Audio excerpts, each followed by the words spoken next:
ल गाइस हेर्नुहोस् है आज मेरो सामानहरु जम्मै साथीहरू खतम भइसकेछ बस थोरै मात्रै बचेको छ। ल हेर्नुहोस् है साथी बस यति मन्चुर बचेको छ अनि एउटा प्याकेट बर्गर यहाँ बचेको छ अनि आधी प्याकेट त्यहाँ बचेको छ है साथी बर्गर अनि साथमा साथी न नुडल पनि भइसकेको थियो के बस अब यो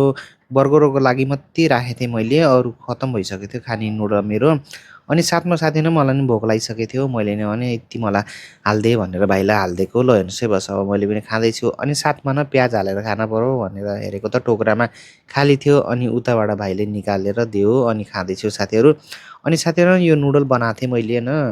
अनि यो पिरो पिरो बनाएको थिएँ मैले खान पर्यो भनेर बनाएको थिएँ ल हेर्नुहोस् है साथीहरू मैले खाँदैछु नुडल अनि साथीहरू अरू गाहक पनि अब बिचबिचमा आइरहेको थियो कि अब सामान खोज्न सामान त साथीहरू मसँग भइसकेको थियो नुडल मन्चुर खोज्दै थिएँ गएकोले साथी त मसँग भइसकेको थियो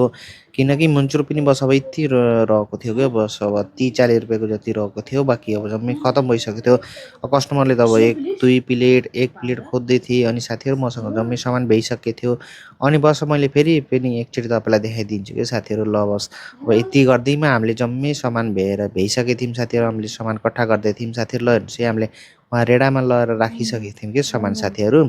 अनि फटाफट हामीले दोकान पनि बन्द गरेर म हेर्नुहोस् है बाटामा आइसकेको थिएँ ल हेर्नुहोस् मैले रेडा लिएर आएको छु भाइ आउँदैछ पछाडि